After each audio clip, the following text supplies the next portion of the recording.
Welcome to Mind Doctor. I'm Mahalakshmi Samson. I'm a counseling psychologist and a personal excellence life coach. Today, I want to talk about Biryani Abirami, who had killed her own children 7 years ago in Chennai. We all know what Biryani Abirami did. She not only killed her own children, but she planned to poison her husband.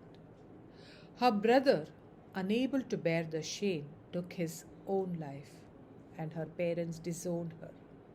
And now the society, which was awaiting her punishment, is celebrating and jubilating because the judgment has come where she has been sentenced to life imprisonment till she lives.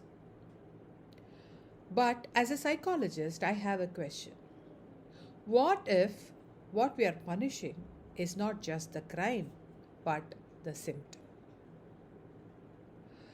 What if the real cause began not 7 years ago when she committed this crime, not even when she planned to kill her children or poison her husband?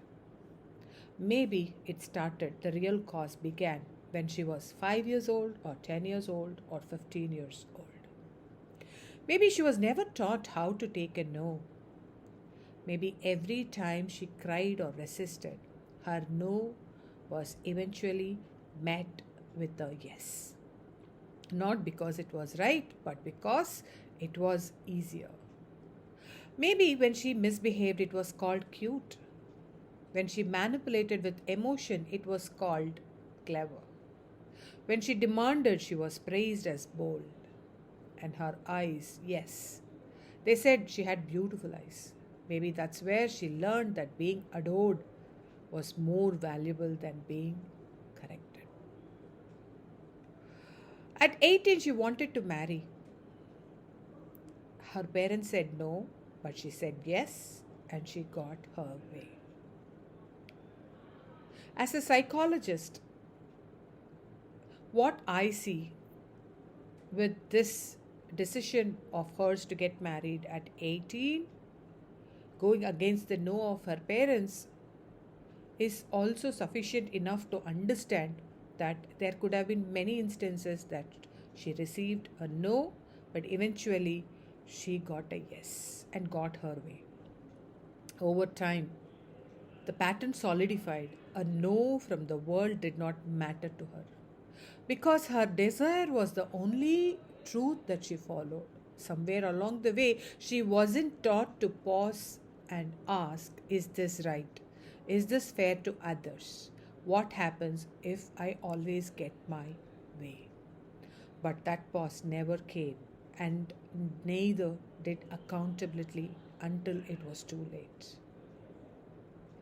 That pause never came, and neither did accountability until it was too late.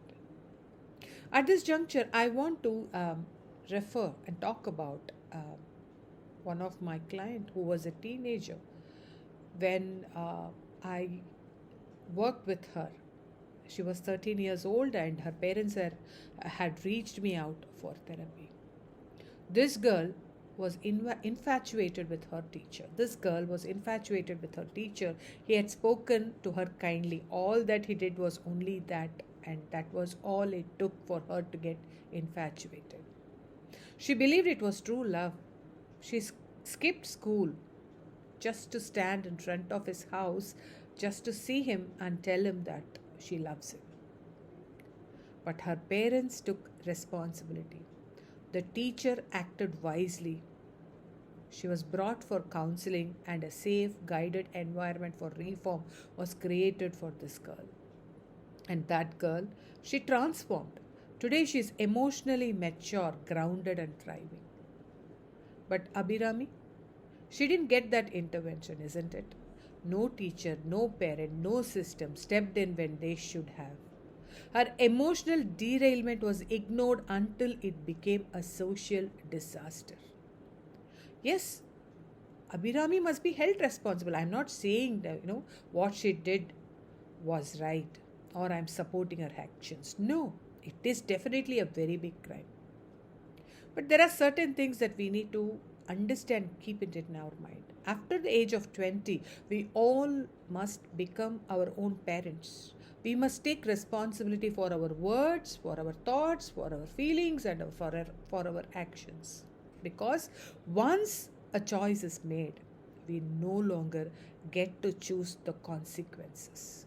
But still, we must also ask, where were the people who should have taught her to choose differently? The adults in our life, the influencers in our life, the silent bystanders. Why are they invisible today when their absence helped shape this tragedy? Also, most importantly, this is not just Abhirami's story. This is a call for all of us as parents, teachers, mentors, society to do better, to teach our children how to handle a no with grace. That not every desire deserves a yes. That being loved is not more important than being honest. The emotional boundaries are as critical as academic success. Because the child who's never told no may one day destroy others just to preserve their yes. And that's exactly what has happened in Abhirami's case. The earlier we create environments for emotional responsibility, the fewer tragedies we will have to mourn later.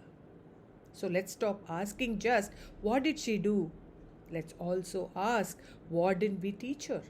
And more importantly, what are we teaching our children today? If this message has moved you, share it. Not to spread blame, but to spread responsibility. So we can raise emotionally grounded children before they grow into emotionally lost adults. And it's time to act, and the time is now. Thank you, and see you in the next video.